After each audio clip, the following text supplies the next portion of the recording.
Selamat datang di podcast GMCC, podcast, ulang lagi dah, ini jadi gimana sih nih? Selamat datang di podcast asik-asik.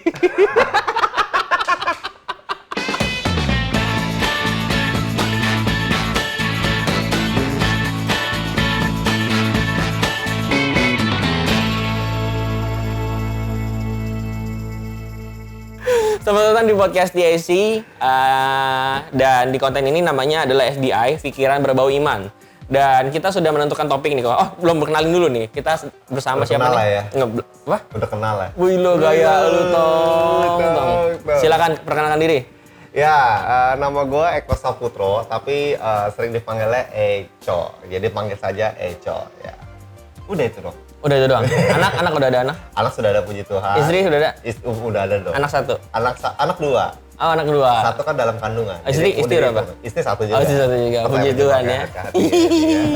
Oke, jadi buat teman-teman yang nggak tahu, Ko Eco ini sering banget buat isi sharing di TAC. Emang ya, sering? sebulan sekali ada nggak sih? Sebulan sih. Nggak ada.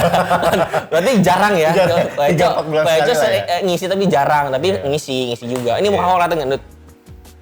Kelihatan kan? Nah, Ko Eco, kita sudah menentukan tema pada hari ini, Ko Eco.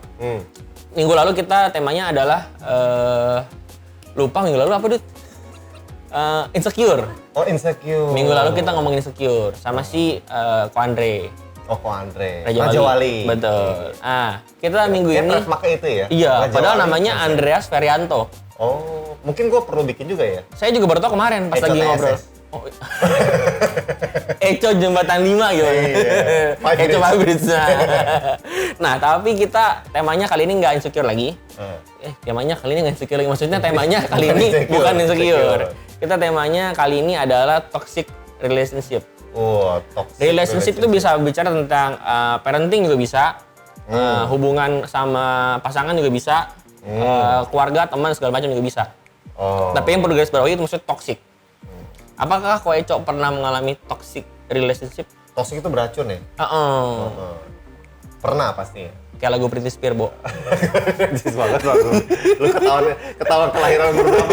Iya. Padahal nggak tahu gitu toxic ya? tahun berapa toxic nggak ada. Toxic kalau menurut gue sih pastinya itu adalah sesuatu yang kalau bilang meracuni, kalau menurut gue lebih karena membuat kita jatuh. Gitu kan. Jatuh itu istilahnya membuat kita semakin ya mungkin karena kita pikiran berbau iman tentunya semakin menjauh sama Tuhan. Bahasa Ini nggak di briefing loh, iya, bahasa ya semakin ya kita berdosa. Ya yang paling gue inget banget sih pastinya pas lagi sekolah sih. Itu ya ada yang sebenarnya positif tapi nggak tahu kenapa tuh di pandangan gue waktu itu adalah kalau anak-anak nakal itu lebih seru, kayak lebih menarik gitu. Jadi makanya gue memilih untuk pergaulan toksik itu waktu itu. Gitu. Dan toksik apa aja? Waduh itu banyak banget sih man gitu. Mau berapa banyak nih? Di satu aja, tembak satu. Tembak satu ya. Adalah salah satunya adalah jadi kita tuh kayak adu hebat-hebatan pacaran udah ngapain aja. Jadi istilahnya kita kayak main game ya. Iya, malah kan udah ngapain aja sama cewek lu. Jadi melakukan dosa-dosa seperti itu. Jadi istilahnya makin dalam dosa malah makin kelihatan lebih keren. Padahal ya istilahnya kan kalau kita mencintai pacar kita, ya tentunya kita mengasihi dia dong. Gitu. Nah, itu maksudnya kok bisa ya? Gue juga bingung kok sampai dulu tuh gue bisa seperti itu gitu.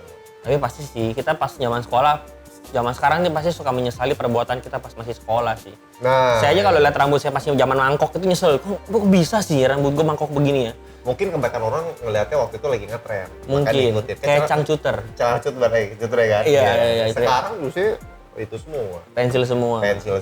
Kalau misalkan saya sih toxic relationship tuh kayaknya nggak ada sih. Saya soalnya lingkungan saya semuanya ini semua, bagus Red semua. Banget.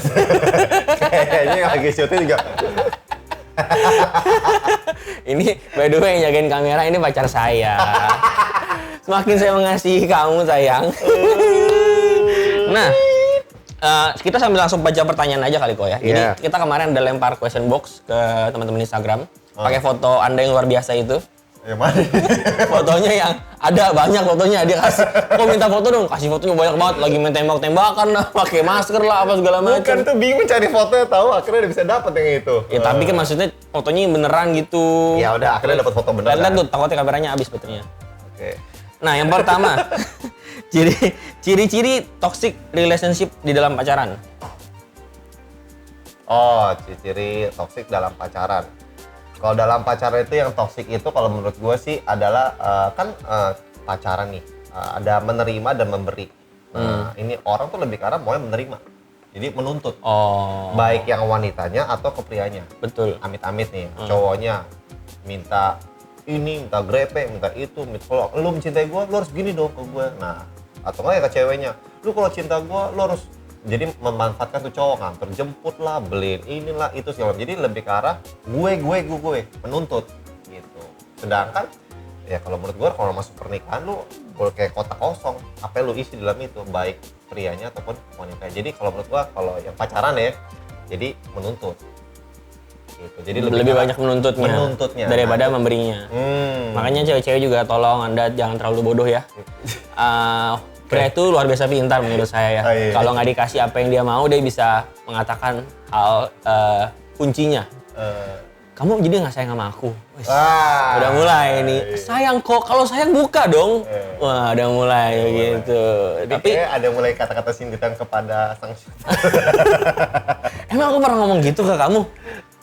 Nggak pernah kan? Makanya buka dong. Astaga, enggak. Maksudnya buka pikirannya. Biar lebih open mind ke depannya. Banyak menuntut. Kalau pertemanan ciri-cirinya apa? Ciri-ciri tadi. Emang itu bukan ciri-ciri itu? Bukan dong. Itu kan Koeco sudah menceritakan. Koeco dulu gimana? Oh. Ciri-ciri itu kan identifikasinya seperti apa gitu loh maksudnya. Biar bisa tergolong sebagai teman yang toksik. Mengajak kita ke arah yang tidak benar. Kalau yang tadi kan gue ditulis sebagai ciri-ciri kan. Benar. Kan? Mengajak kita ke arah yang tidak benar. Ada lagi?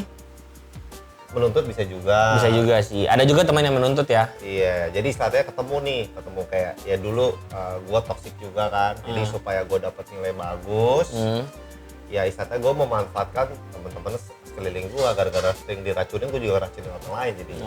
Jadi istilahnya lu mau dapat nilai nih kerja bareng gua aja, tapi lu karena misalkan dia kagak pinter gitu kan, ya udah lu bayarin fotokopian ya apa segala macem, jadi pensupport, tapi dia lakuin dengan senang hati. Gua mikirnya simbiosis mutualisme, padahal kalau gua memang sayang sama dia, ya harusnya gua ngajak dia bersama-sama supaya dia bisa juga. Gitu. Walaupun kelihatan hasilnya dia senang juga. Dulu gue juga senang juga kan dengan sukarela melakukan hal yang kayak begitu, tapi istilahnya makin sini gue sadar. Tapi dulu Anda senang-senang aja hukum-hukum saya ya, Anda ya? Loh, itu untuk membawa ke arah yang benar. Kadang-kala untuk sesuatu yang enak itu kadang-kala nggak enak prosesnya. Gitu? Kan buat sembuh bisa minum obat. Minum obatnya nggak enak kan, tapi abis itu kita sembuh kan. Cengli. Nggak bisa lawan gua, kalau kayak gini nggak bisa ngelawan. Iya, kalau kolesterol, makanan yang itu berlemak enak banget di lidah. Tapi abis itu bener juga. Jadi buat teman-teman yang nggak tahu siapa beliau itu juga dulunya adalah ngomongnya apa ya? Apa ya? Pembina. Pembina. Tukang kerjain. Enak aja dari. Jadi saya waktu SMA dia yang bina dulu, makanya bisa seperti ini sekarang. Emang dulu SMA? SMA 2 apa SMA 3? SMA 2, SMA 1, SMA 2 gitu. Oh, gila, waktu udah lama cepat berlalu banget ya? Betul, sekarang udah 20, ya sekian lah pokoknya, 20 sekian lah pokoknya. Dulu lagi galau-galaunya nih, beliau yang nemenin saya nih lagi galau-galaunya putus sama pacar pertama. Emang iya? Iya. Pacar pertama siapa? Ada namanya. Aduh, ini ada yang pelototin. Kita lanjut lagi pertanyaan ketiga. Bagaimana cara berbaur paling efektif di lingkungan pertemanan yang toksik, yang sudah menjalin pertemanan dari, misalkan saya temenan sama Koko dari dulu nih. Saya nggak mau lepas dari Koko karena kita temenan nih. Tapi gimana caranya kita bisa berbaur dengan Koko yang toksik gitu loh. Sedangkan saya enggak misalnya. Emang itu pertanyaannya? Iya kan. Bukan tadi lu analoginya adalah putus dari persahabatan yang toksik. Bagaimana cara berbaur paling efektif di lingkungan pertemanan yang toksik, yang sudah menjalin pertemanan dari dulu. Jadi kita tahu nih sebenarnya teman kita nggak benar, tapi kita masih nggak mau kehilangan dia. Gimana caranya kita biar bisa tetap temenan sama dia gitu maksudnya. Tapi kita nggak mau ikutan toksik, ikut berbaur aja gitu. Iya sebenarnya sih kalau dari kayak gitu-gitu semua bisa aja dengan cara tetap ada bangun hubungan lewat waktu juga. Tapi kalau udah mengarah ke arah toksik yang mungkin berbagai orang bisa lakuin, ya kita katakan tidak. Contoh, waktu gua kuliah pun ya ada nggak yang bagi gua misalkan ada teman-teman yang ngerokok gitu kan. Udah jelas-jelas merokok membunuhmu gitu kan. Tapi ya gua bukan berarti dosa lu atau apa. Ya enggak, maksudnya ya biasa aja, gue tetap bersahabat sama mereka. Tapi kalau mereka nawarin ya gue bilang gue nggak mau. Kalau lagi ngobrol, tapi kalau gue udah lagi ngobrol di ruangan tertutup ber-AC, mereka masih ngerokok karena gue tau mereka seperti itu, ya gue nggak tahan ya, aduh udahan deh. Nah sampai satu titik tuh gue bisa sampai titik di mana tuh pas gue lagi lewat pun mereka bisa menghargai. Bisa kayak iya betul. Si Eco nggak ngerokok nih. Ada si Eco nih nggak ngerokok karena konsisten bahwa gue tetap kalau ditawarin ya gue nggak mau. Jadi mereka lama-kelamaan mereka udah tahu. Ya mereka tetap melakukannya, tapi mereka udah tahu bahwa gue udah berprinsip gue nggak mau ngerokok. Kalau saya dulu ditawarin rokok, saya patahin. Terus dia bilang, goblok lu udah patahin sayang ini. Kalau ada yang ngerokok depan saya tiup apinya kan. Ngerokok kan perlu dinyalain kan. Saya tiup, nanti ngerokok lagi, rokok jadi nggak bisa nyala. Kalau gitu kungkung lu gimana waktu itu? Tidak mungkin kungkung dong. Tidak mungkin kungkung, pasti temen dong. Masa kungkung? Kungkung saya sudah meninggal lagi. Kan relationship sama orang tua juga bisa. Bener juga. Ini kungkung gue pernah, gue bilang kung stop merokok. Kungkung gue pernah ngomong, lu suruh gue stop sekarang, gue mati besok. Gitu. Akhirnya gue akhirnya mati nggak? Enggak, gue kagak berani. Dan ya maksudnya dan faktanya adalah gue bukan berarti menjelekkan kungkung gue, tapi dia meninggal karena jantung. Dan cowok nggak rokok. Perkiraan besar sih. Lagian kan di rokok kan belakangnya sudah ada tulisan ya, merokok dapat menyebabkan mungkin kepanjangan kali kok. Lebih bagus merokok bisa bikin mati gitu beres harusnya. Udah merokok membunuhmu, emang kurang pendek apa ya? Oh iya juga sih. Udah dikasih foto langsung. Bener juga. Masih kurang. Bener juga. Itu tapi masih belum bisa membuat jerah ya. Iya. Itu udah pertanyaan ketiga. Keempat, apakah ada cara lain yang bisa kita lakukan untuk membuat lingkungan pergaulan menjadi lebih positif? Wah ini berat nih. Istilahnya menjadi terang ya. Di dunia, terang garam.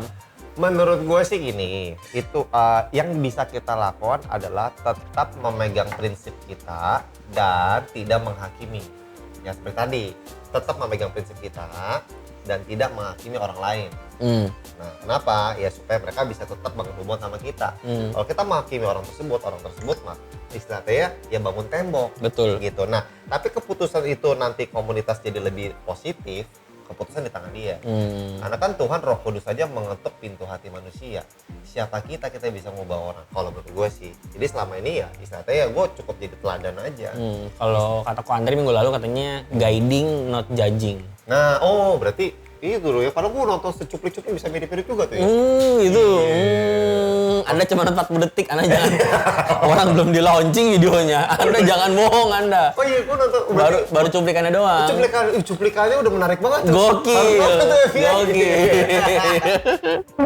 Oke, itu udah pertanyaan keempat. Pertanyaan kelima, ada nggak ayat yang bilang pergaulan buruk merusak? Ada dong. Gimana sih nanya nih Anda ini?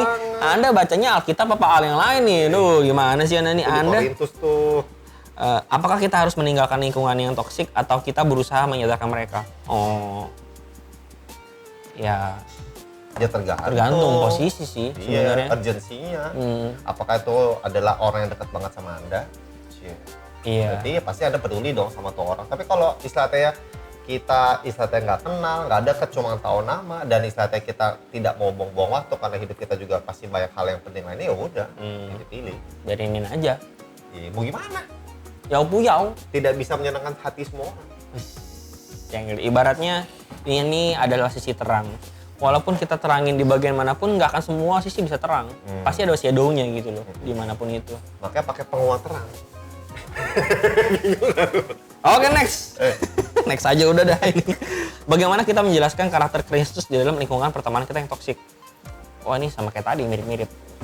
Menjelaskan karakter Kristus ya? Karena kalau menurut gue sih orang... Gak ada gunanya menurut saya dijelasin. Tidak suka dijelasin. Iya. Orang lebih suka ngelihat. Iya betul. Iya. Daripada lu dengerin, mendingan lu ngelihat tingkah laku dia gitu. Daripada lu bilang misalnya, teman-teman kerajaan Allah sudah dekat, maka kita tidak boleh melakukan dosa. Habis itu kita ujian, kita buka buku di bawah segala macam. Kan maksudnya nggak selaras sama apa yang kita omongin kan. Kalau memang menurut lu hal yang baik ya lo lakuin aja biar tunjukin ke orang nih lo hal baik lo.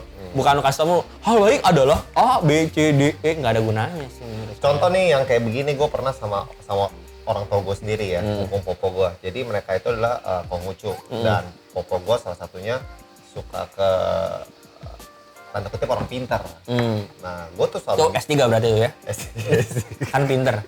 S2 aja udah pinter, S3 lu udah S2 ya, Man? S1. Ini jangan diceritain dong di sini, S1-nya gimana dong?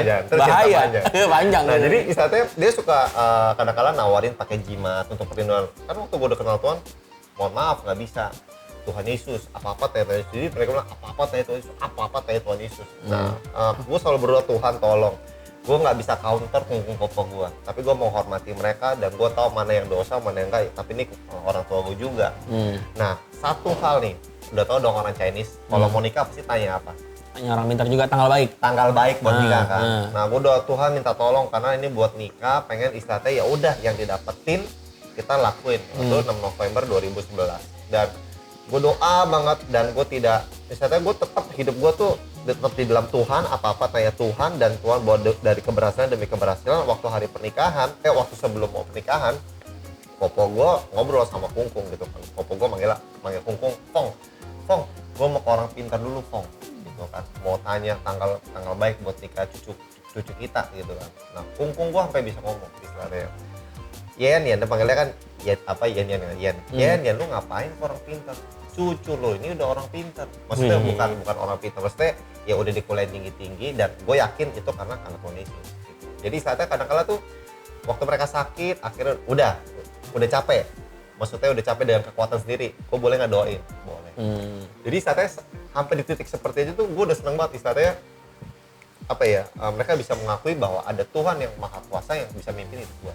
Berarti daripada sekali lagi daripada dikasih tahu mendingan diperlihatkan gitu kan. Diperlihatkan. Kalau misalkan kita kasih tahu terus malah berantem ya. Auban yang ada. Iya. Rambutnya putih-putih Auban.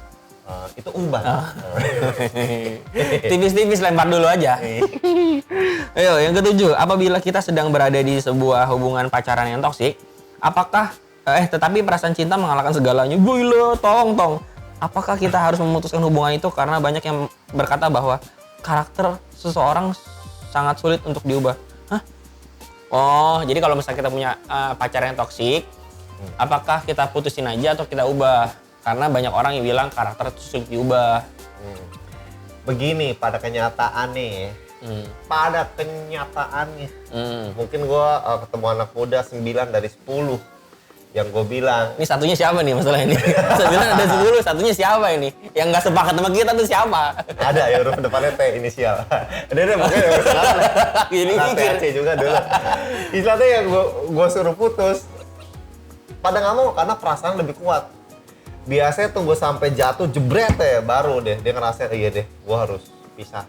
Biasanya gitu. Jadi sampai saat ini sih gue udah capek untuk ngasih tahu sih. Jadi istilahnya gue cuma kasih tahu sekali, kalau sampai nggak mau ya udah. Tapi kalau misalkan ditanya ada nggak yang bisa berubah? Ada, nggak bisa dipungkirin memang ada. Kayak misalkan ditanya ada yang selingkuh menurut Koko maafin nggak? Ya terserah. Maksudnya kalau ditanya ada nggak yang habis selingkuh, tobat selingkuh? Ada. Bisa kita nggak bisa mungkirin itu bilang ada. Tapi maksudnya tapi juga ada resiko dia akan selingkuh lagi. Iya, lu mesti terima itu. Maksudnya lu jangan menutup mata bahwa seolah-olah dia udah berubah. Ya udah lu terima dia dengan apa adanya, tapi ada kemungkinan buat dia selingkuh lagi. Menurut gue sih gitu ya. Karena gue juga punya teman yang anak THC juga dulunya. Dia pacaran. Inisial sebut saja. Jangan dong. Dong. Kalau ini langsung ketahuan pasti. Karena inisialnya jarang. Jadi dia pacaran, dia merasa hubungan tidak kudus, ikut retret. Setelah itu dia putus. Setelah dia putus, cowoknya sadar bahwa yang dilakuin selama ini salah. Jadi dia minta maaf dan bener-bener begging banget gitu loh. Sampai pacarnya tuh kayak maafin dia. Sampai sekarang pacaran dan udah mau nikah nanti.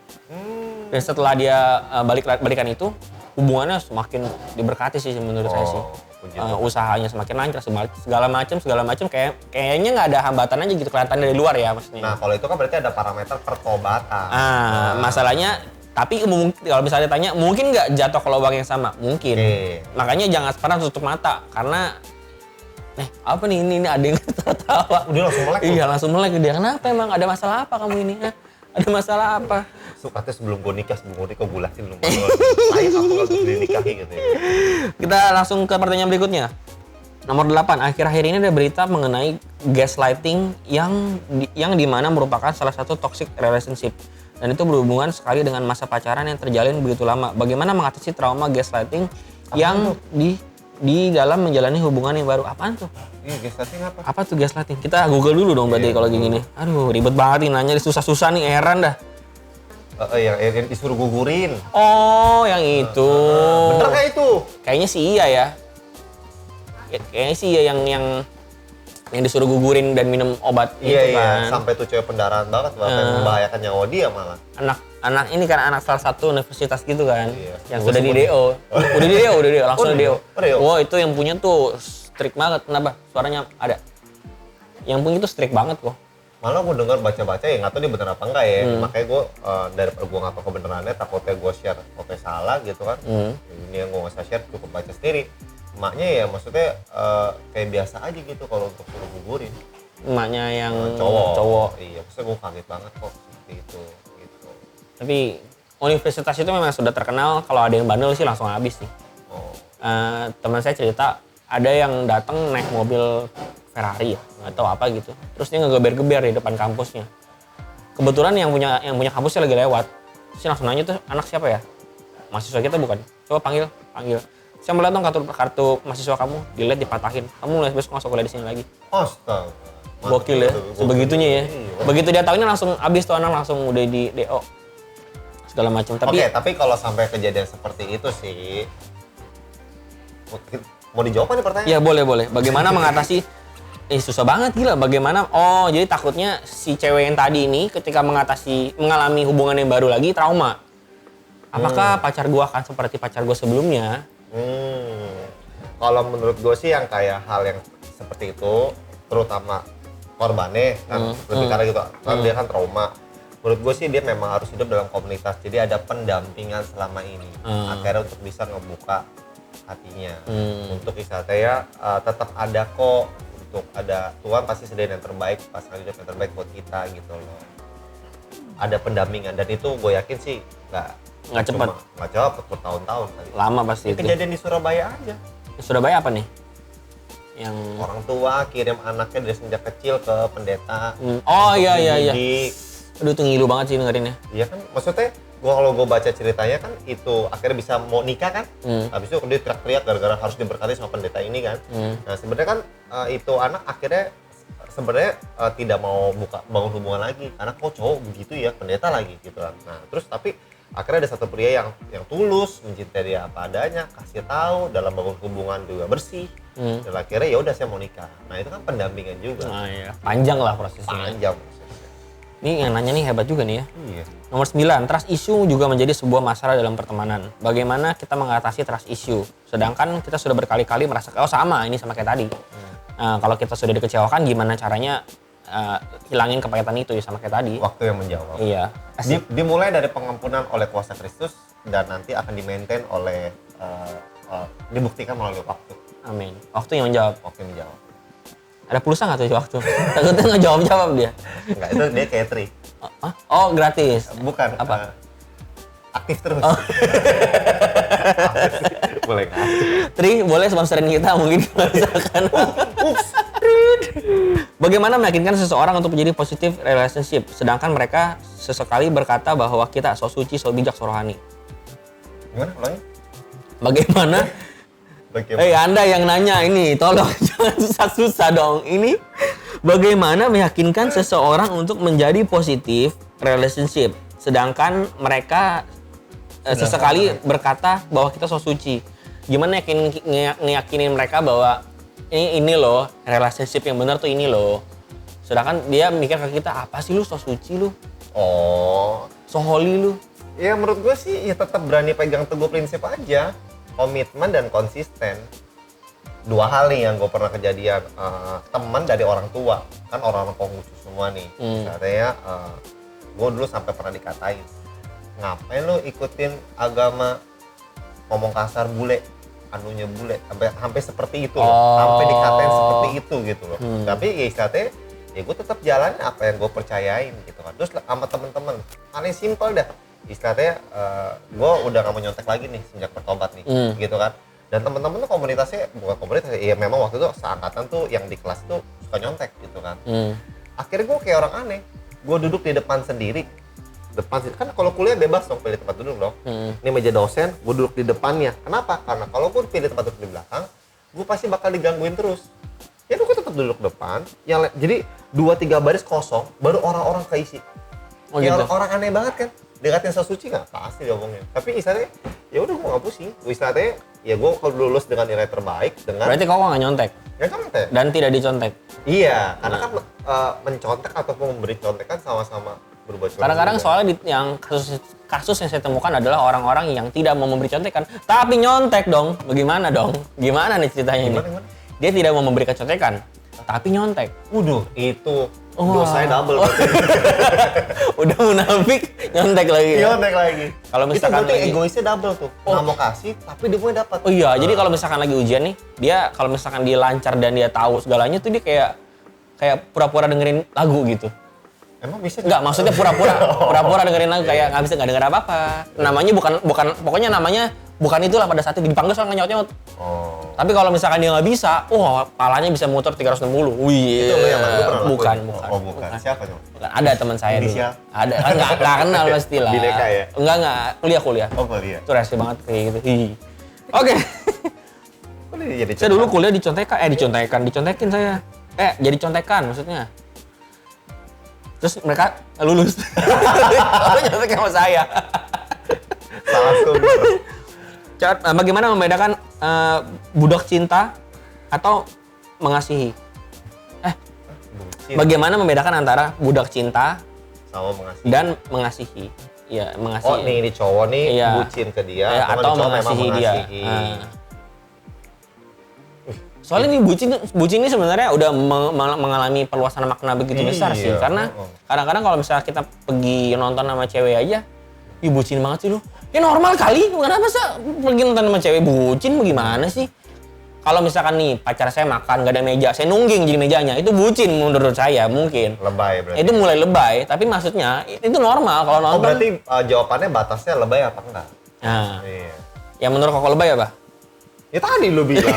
Tapi kan nggak mungkin dalam real life tuh ada orang nungging jadi meja.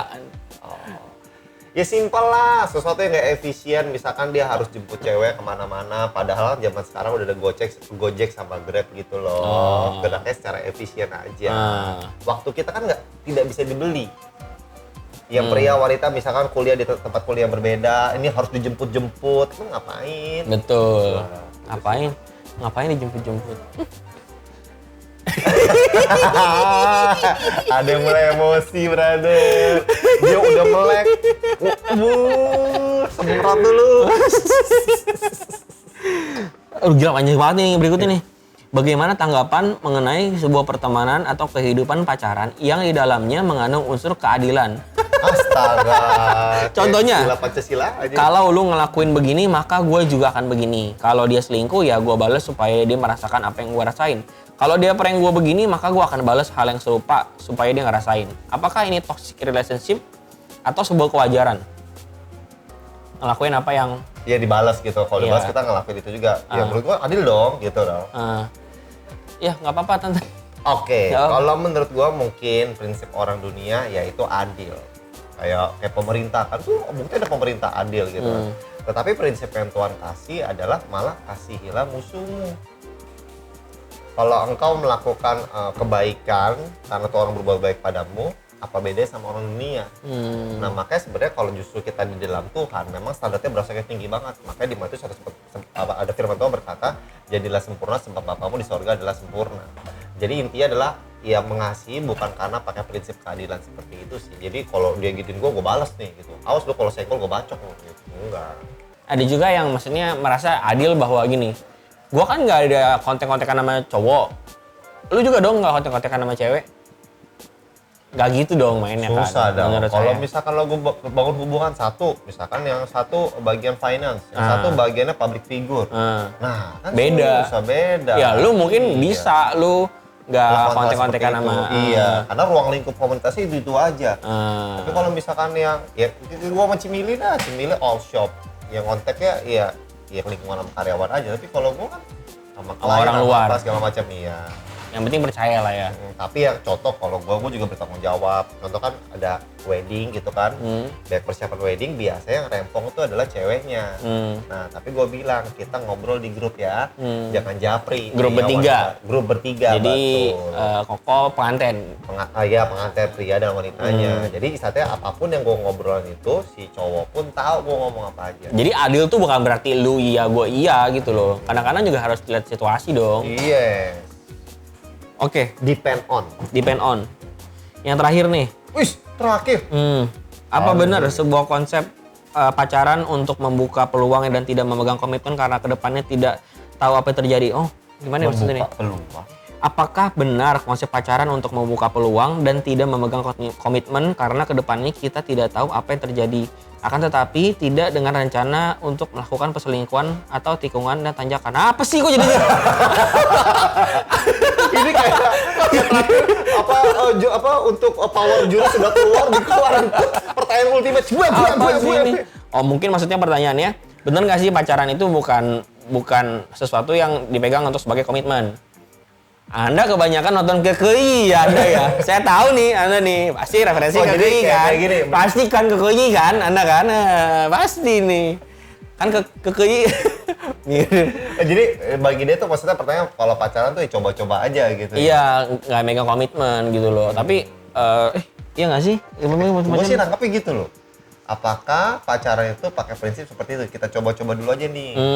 Karena nanti kalau ketemu yang baik baru kita lanjutin. Gimana tuh kalau gitu? Dulu gue melakukan seperti itu. Gue kira dijawab bakal kayak KKI. Ya kan selama pasti pacaran kan belum ada komitmen kan? Iya, emang ada lagi. Aduh, dia jangan dah dijelinin kebodohan-kebodohan dia kayaknya kesel banget gitu.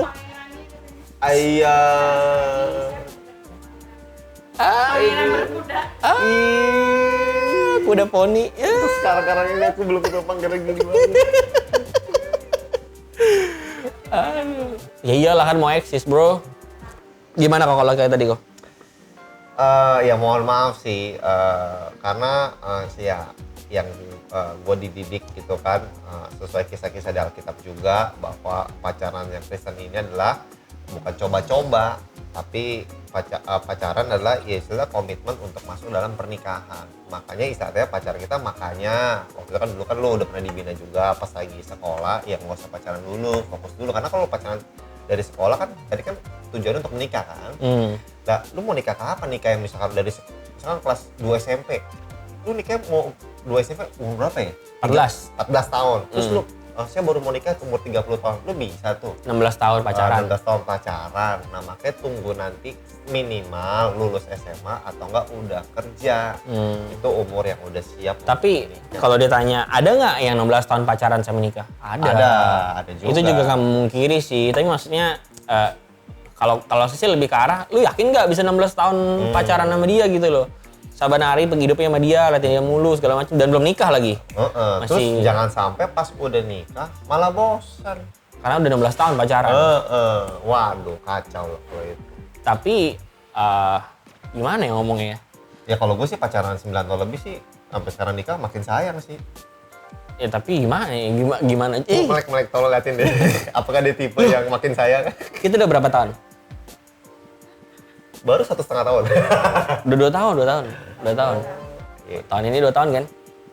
Kemarin 2 tahun kita. Akan 2 tahun apa udah 2 tahun? Udah 2 tahun. Udah 2 tahun. Bener. Belum, tapi belum jadi yang terlama. Oh. Maksudnya pas pacaran belum jadi yang terlama loh. Kan akan sayang.